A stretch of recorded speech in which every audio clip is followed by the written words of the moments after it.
everyone, welcome back to Boundless Learning. So in today's video, I'll be starting with a new series, which is I'll be discussing all the chapters which are coming in your half yearly or midterm exams, line by line from the NCERT. So अब तक almost all the chapters I have uploaded on my channel जो आपके exam में आ रहे हैं. There are still a few topics left which I'll be uploading with this NCERT marking series. So let's get started with the first chapter, which is chemical reactions and equations. Now I'm telling you beforehand कि NCERT में जितने भी lines लिखे हैं, NCERT में जितने भी reactions, formulas, facts, examples जो भी लिखा है NCERT में, they are very very very important. और कुछ थोड़े ज़्यादा इम्पोर्टेंट है, कुछ कंपैरेटिवली कम इम्पोर्टेंट है, बट कोई भी ऐसी चीज़ नहीं है जिसको हम ये बोल सकते हैं कि इट्स नॉट इम्पॉर्टेंट, ये तो नहीं आएगा. किसी भी चीज़ के आने के चांसेस हैं. और अगर आपके मिड टर्म एग्जाम भी हैं तो आपके स्कूल वाले भी जैसा भी पेपर सेट करेंगे, it will be with regards to the NCERT blueprint or the CBSE blueprint जो आपके बोर्ड एग्जाम में आते. So without further delay, let's get started with the first chapter, which is chemical reactions and equations. अब इस video देखने के साथ साथ आप अपनी NCERT बुक और साथ में एक पेंसिल लेकर बैठ सकते हो कि जितनी भी जो भी चीज़ें इंपॉर्टेंट हैं इस चैप्टर में वो आप अंडरलाइन कर लो ताकि बाद में रिविजन करने में ईजियर हो जाए. सो चलो शुरू करते हैं. सबसे पहला चीज जो इस केमिकल रिएक्शन और इक्वेशन में इंपॉर्टेंट है, यहाँ पे बहुत सारे कुछ एग्जांपल्स दिए हुए हैं कि डेली लाइफ सिचुएशंस हैं, इसमें ऐसी ऐसी चीजें होती हैं. तो from this we come to a conclusion that जब भी कोई केमिकल चेंज अकर होता है, we say that a chemical reaction has taken place. क्या मतलब हुआ? Whenever a chemical change occurs, जब भी कोई केमिकल चेंज होगा, उस केमिकल चेंज के टाइम पे we will say that a chemical reaction has taken place. दूसरी चीज, अब ये एक्टिविटी आई. अब इस एक्टिविटी में क्या है, इसमें इस चैप्टर में या फिर केमिस्ट्री में जितनी आपकी एक्टिविटीज है, almost all of the activities are important. तो यहाँ पे सबसे पहले हम ये देख लेते हैं हमने करना क्या है. हमें सबसे पहले ये करना है कि हमको एक मैग्नीशियम रिबन लेना है. ठीक है, मैग्नीशियम रिबन ले लिया, उसको सबसे पहले सैंड पेपर से क्लीन करना है. अब मैग्नीशियम रिबन को सैंड पेपर से क्लीन करने का पर्पस ये है कि जब भी मैग्नीशियम एटमॉस्फेयर में ऑक्सीजन के साथ रिएक्ट करता है, उसके ऊपर एक मैग्नीशियम ऑक्साइड की लेयर कलेक्ट हो जाती है. This is magnesium oxide. तो अगर मैग्नीशियम ऑक्साइड की लेयर कलेक्ट हो जाती है, इसकी वजह से the magnesium ribbon does not burn efficiently. ठीक है, मैग्नीशियम रिबन के एफिशिएंटली बर्न होने में प्रॉब्लम हो सकती है, इसलिए हमको सबसे पहले मैग्नीशियम रिबन को लेना है. मैग्नीशियम रिबन के ऊपर क्योंकि एक मैग्नीशियम ऑक्साइड की लेयर है, उसको हमें सैंड पेपर से साफ करना है. सैंड पेपर से साफ करने के बाद हमें क्या करना है, हमको एक स्पिरिट लैम्प लेना है, स्पिरिट लैम्प या फिर बर्नर, और उसको बर्न करना है. बर्न करने से भी हमारे पास एकदम सेम रिएक्शन आएगा कि magnesium which is in the form of a magnesium ribbon, जब हम इसको ऑक्सीजन में बर्न करते हैं, it forms a magnesium oxide. Magnesium is solid, oxygen is in the gaseous state क्योंकि हम ऑक्सीजन की प्रेजेंस में उसको बर्न कर रहे हैं. Magnesium oxide is also solid. This reaction is taking place. यहाँ पे हमको ऑब्जर्वेशन क्या मिलेगी? ऑब्जर्वेशन हमको ये मिलेगी that this magnesium ribbon will burn with a bright white flame. Magnesium ribbon burns with a dazzling white flame and changes into a white powder. अब ये white powder जो है, ये white powder किसका है? White powder is of nothing but MgO और magnesium oxide. ठीक है, ये फर्स्ट हमको फर्स्ट एक्टिविटी क्लियर होगी. Let's move on to the next activity. Next activity में हमको क्या करना है, हमको लेना है लेड नाइट्रेट का सोल्यूशन, साथ में पोटेशियम आयोडाइड का सोल्यूशन. अब लेड नाइट्रेट और पोटेशियम आयोडाइड क्या होता है? लेड नाइट्रेट का फॉर्मूला है PbNO3 whole twice. This is lead nitrate and potassium iodide is Ki. अब हमने ये दोनों चीजें ली, इन दोनों को हमें मिक्स कर देना है. हमको ऑब्जर्वेशन क्या होगी, we will observe a change of colour, change in colour, दोनों सॉल्यूशंस का कलर चेंज हो जाएगा, साथ में कुछ प्रेसिपिटेट फॉर्म होगा। This was the second activity. अब थर्ड एक्टिविटी में हमें क्या करना है, थर्ड एक्टिविटी में हमको क्या क्या चीजें लेनी है, हमको लेने हैं जिंक ग्रैन्यूल्स, साथ में हमको लेना है हाइड्रोक्लोरिक एसिड, और we have to take sulphuric acid. तो यहाँ पर क्या होगा, यहाँ पर ये होगा कि hydrogen gas will be release. Hydrogen gas कैसे रिलीज होगी, जब हम जिंक का रिएक्शन करवाते हैं HCl के साथ। तो यहाँ पे सबसे पहले तो एक सॉल्ट का फॉर्मेशन हो जाएगा विच इज ZnCl2, साथ में hydrogen gas will be release. अब यहाँ पे हाइड्रोजन गैस के साथ एरो आपको पता है क्यों लगाया, because this is a gas. वहीं अगर जिंक का हम रिएक्शन HCl की जगह H2SO4 के साथ करवाते हैं तो H2SO4 में क्या बनेगा, यहाँ पे हमको मिलेगा ZnSO4 salt which is zinc sulfate, और again hydrogen gas will be released. Touch the conical flask. Is there any change in temperature? Yes, obviously यहाँ पे temperature change होगा क्योंकि this is a exothermic reaction.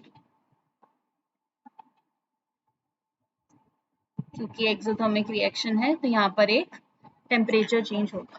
तो यहाँ से हमको क्या कंक्लूजन मिलता है, यहाँ से हम एक चीज कंक्लूड कर सकते हैं कि जितनी भी हमने ऊपर 3 एक्टिविटीज देखी, first one was burning magnesium ribbon in the air, second was the reaction between potassium iodide and lead nitrate solution, and the third one was reaction between acid and a metal which was particularly zinc. तो हम देखते हैं या तो change in state हो सकता है किसी चीज का, या फिर कलर में चेंज आएगा, एवोल्यूशन ऑफ अ गैस होगा, या फिर टेम्परेचर चेंज। तो अगर ये सारी चीजें हो रही हैं तब हम बोल सकते हैं कि yes a reaction is taking place, a chemical reaction is taking place. यही जो हमने लास्ट एक्टिविटी करी वो यहाँ पर ये है कि यहाँ पर हाइड्रोजन गैस का फॉर्मेशन होगा by the action of dilute sulphuric acid, formation of hydrogen gas by the action of dilute sulfuric acid on zinc। यहाँ पे भी हमने यही देखा था कि यहाँ पे H2 gas is being formed। अब यहाँ से हमारा मेन चैप्टर शुरू होता है। यहाँ तक बिल्कुल कॉमन सी चीजें थी कि केमिकल चेंज जब होता है, chemical change is accompanied by a chemical reaction, उस केमिकल रिएक्शन को हम आइडेंटिफाई कैसे कर सकते हैं, what are the different observations जिसकी वजह से हम बोल सकते हैं that yes a chemical reaction is taking place. तो यहाँ पे केमिकल इक्वेशन जब हम पढ़ते हैं, हमने एक सिंपल सा एग्जांपल ले लिया बिल्कुल फर्स्ट एक्टिविटी का कि हमने मैग्नीशियम रिबन लिया, this magnesium ribbon is getting burnt in the presence of oxygen, so it gets converted into magnesium oxide। अब ये इतना बड़ा डिस्क्रिप्शन देना कैन बी क्वाइट चैलेंजिंग। सिर्फ ये एक सिंपल रिएक्शन नहीं है, और भी बहुत सारे रिएक्शंस होते हैं, सबका अगर हम ये सेंटेंस बोलने लगेंगे तो बहुत टाइम लग जाएगा। इसलिए इस चीज को सिंपल बनाने के लिए हम एक वर्ड इक्वेशन यूज कर लेते हैं। वर्ड इक्वेशन इज, यहाँ पे हमने मैग्नीशियम लिया, magnesium plus oxygen, both of these are reactants, दोनों रिएक्ट करके एक प्रोडक्ट फॉर्म कर रहे हैं विच इज मैग्नीशियम ऑक्साइड। तो ये हमारा एक वर्ड इक्वेशन हो गया। इस एरो के लेफ्ट हैंड साइड पे हमारे रिएक्टेंट्स आते हैं, इस एरो के राइट हैंड साइड पे हमारे प्रोडक्ट आते हैं। यही चीज यहाँ पर गिवन है कि मैग्नीशियम और ऑक्सीजन जो है, magnesium and oxygen are the reactants which are on the left hand side and magnesium oxide is the product which is on the right hand side। बाकी सब ये जो पिंक में मैंने अंडरलाइन करा हुआ है, these are all the rules जो कि अभी तक आपको पता होंगे कि वर्ड इक्वेशन में क्या क्या प्रेजेंट होता है। वर्ड इक्वेशन में हमारा रिएक्टेंट्स और चेंज दिखाया होता है रिएक्टेंट से प्रोडक्ट में with an arrow placed between them. जो रिएक्टेंट्स है वो हमेशा लेफ्ट हैंड साइड पर लिखे जाते हैं with a plus sign between them, और जो प्रोडक्ट्स हैं हमारे, products are always written on the right hand side with a plus sign between them. और ये जो एरो हेड है, एरो हेड कहाँ से कहाँ जाएगा, it will always move from the reactants towards the product. यही हमारा रूल होता है। These are the different rules of writing a chemical equation. Second चीज ये है कि जब हम केमिकल इक्वेशन की बात करते हैं, this chemical equation can be represented in two ways, इधर वर्ड इक्वेशन की फॉर्म में हम इसको रिप्रेजेंट कर सकते हैं। वर्ड इक्वेशन है सिंपली जो यहाँ पर गिवन है।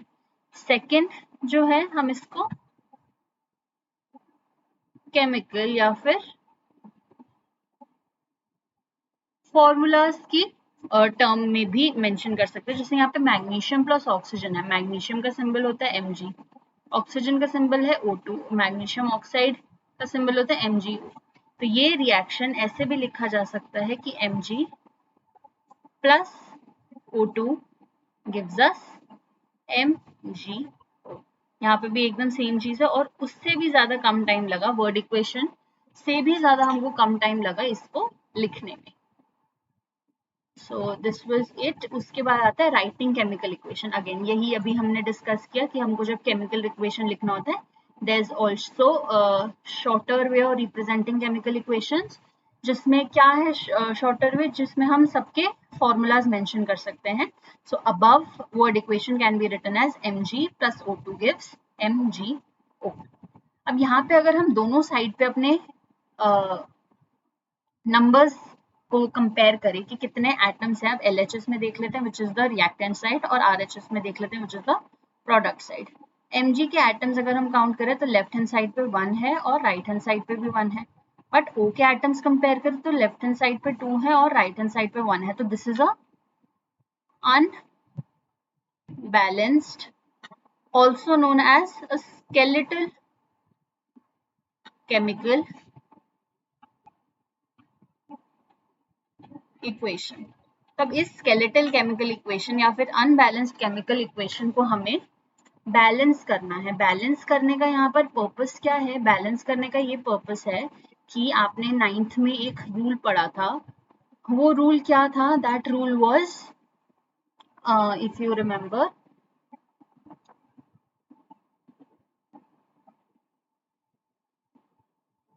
Conservation of mass. ये हमारा रूल था, conservation of mass. Conservation of mass क्या कहता है? कंजर्वेशन ऑफ मास हमें ये बताता था that mass of reactants is always equal to the mass of products। तो अब अगर हमारे पास ये इक्वेशन है Mg plus O2 gives MgO वाली, यहाँ पर this is unbalanced chemical equation. यहाँ पे दोनों में 1 एटम है, लेकिन यहाँ पर 2 एटम है, यहाँ पर 1 एटम है। तो this is a unbalanced chemical equation. अब अगर अनबैलेंस्ड है तो इनका मास भी अनइक्वल है, masses unequal. So this is not in regulation with the conservation of mass, law of conservation of mass। तो क्योंकि हमें law of conservation of mass को मेंटेन करके रखना है, ये पर्पस है कि हम केमिकल इक्वेशन को बैलेंस करते हैं। यही चीज यहाँ मेंशन है आपकी, that the total mass of the elements in the products of the chemical reaction has to be equal to the total mass of elements present in the reactants। और यही जो चीज यहाँ पर मेंशन है, इसी को हम बोलते हैं that law of conservation of mass. ठीक है, तो अब हम यहाँ पर फॉर एग्जाम्पल एक एग्जाम्पल ले लेते हैं ये देखने के लिए कि हमारा केमिकल इक्वेशन बैलेंस कैसे होती है। यही सबसे सिंपल इक्वेशन ले लेते हैं, Zn plus H2SO4 give ZnSO4 plus H2। अब यहाँ पर अगर हम ये चीज कंपेयर करें कि कितने एटम्स हैं सबके, तो we have Zn, we have H, we have S, we have O। तो यहाँ पर हम देख रहे हैं कि all of the atoms are balanced, 1 and 1, 2, 2, 1, 1, 4, 4। So this is a balanced chemical equation. अब ये तो हमारी एक प्रॉपर बैलेंस्ड केमिकल इक्वेशन है। अब एक एग्जांपल ले लेते हैं जहां पर हमारी chemical equation is unbalanced. The unbalanced chemical equation is Fe plus H2O plus gives us Fe3O4 plus H2। यहाँ पे सबसे पहले हम ये recognize कर लेते हैं that Fe plus H2O are the reactants, whereas Fe3O4 plus H2 are the products। अब सबसे पहले हम ये सीखते हैं हमको केमिकल इक्वेशन को बैलेंस कैसे करना है। केमिकल इक्वेशन को बैलेंस करने से पहले हमारा फर्स्ट स्टेप है that we have to draw boxes around each formula. हर फॉर्मूला के अराउंड हमको बॉक्सेस बनाने हैं।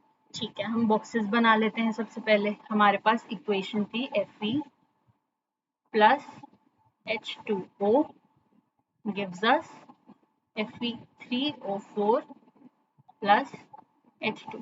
सबके अराउंड बॉक्स बनाना है हमें, हमने सबके अराउंड बॉक्सेस बना लिए। ठीक है, बॉक्सेस बनाने का ये पर्पस है कि बॉक्स के अंदर जितने भी नंबर ऑफ एटम्स हैं वो मूव नहीं करेंगे।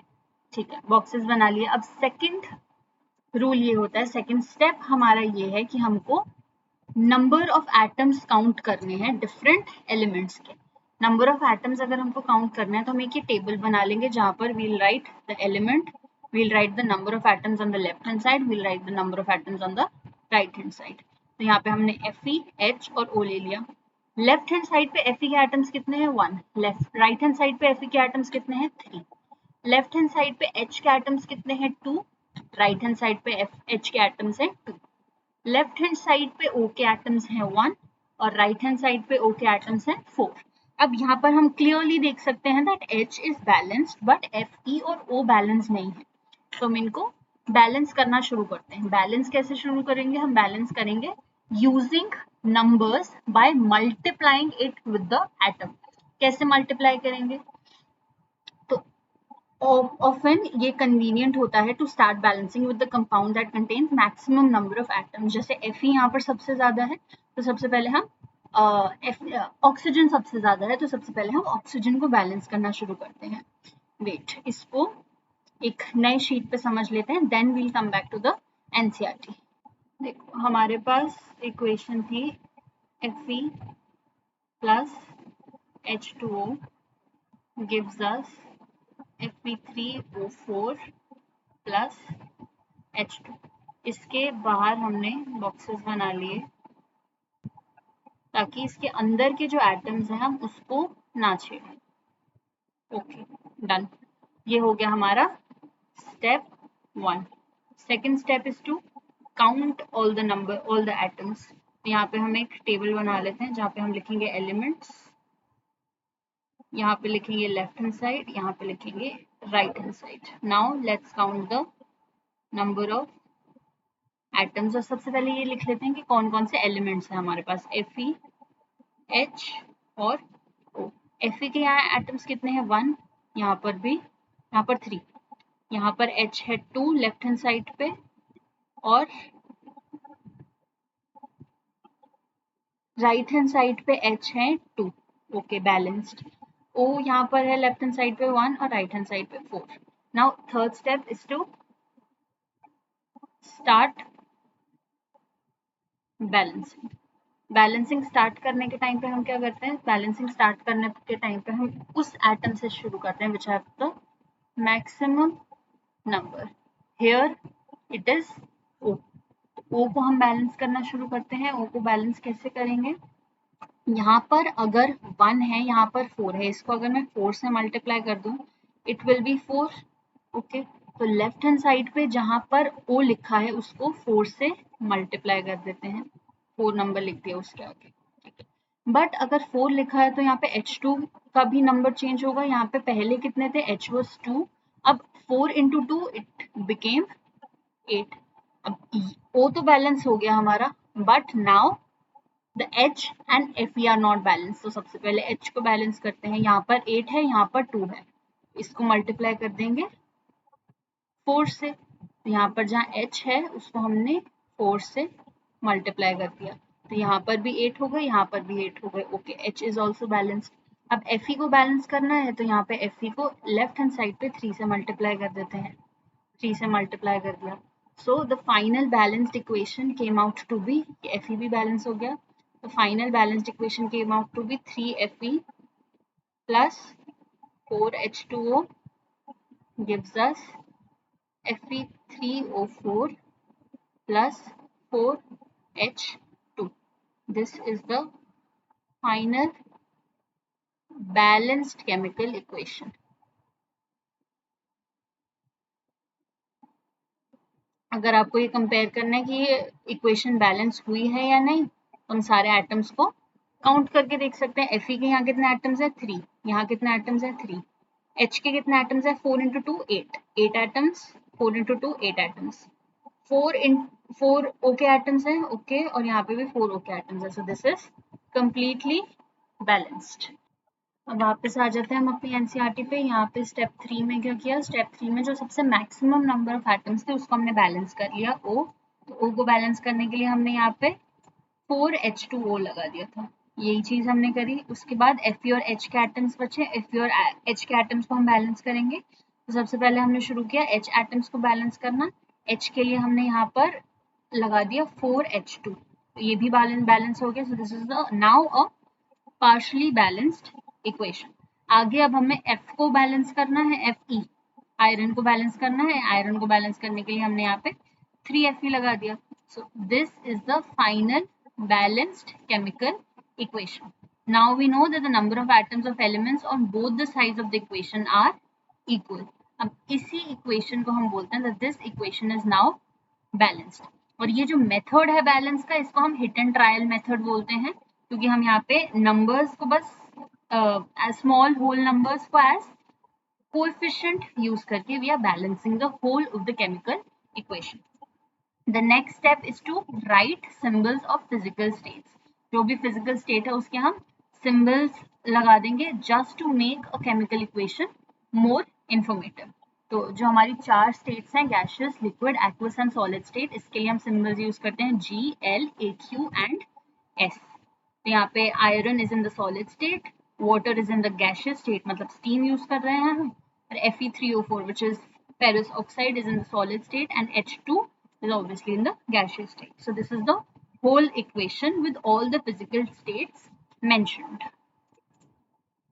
Next step may we have that along with the physical states we can also write reaction conditions when they are very necessary. क्या reaction conditions हो सकते हैं हमारी, temperature, pressure, catalyst etc. ये सब हम कहाँ पे mention करते हैं, हमारे arrow के ऊपर.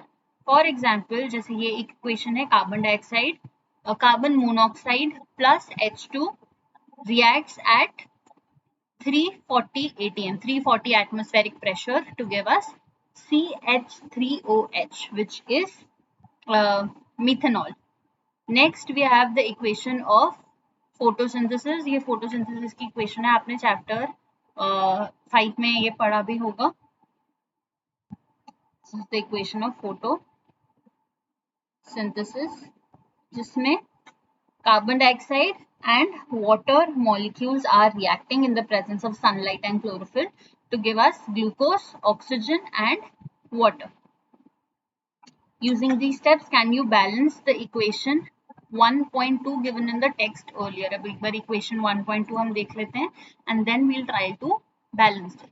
Equation 1.2 is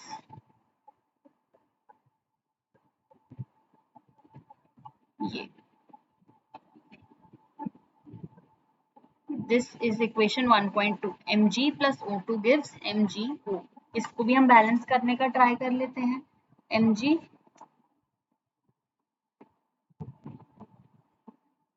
plus O2 gives MgO.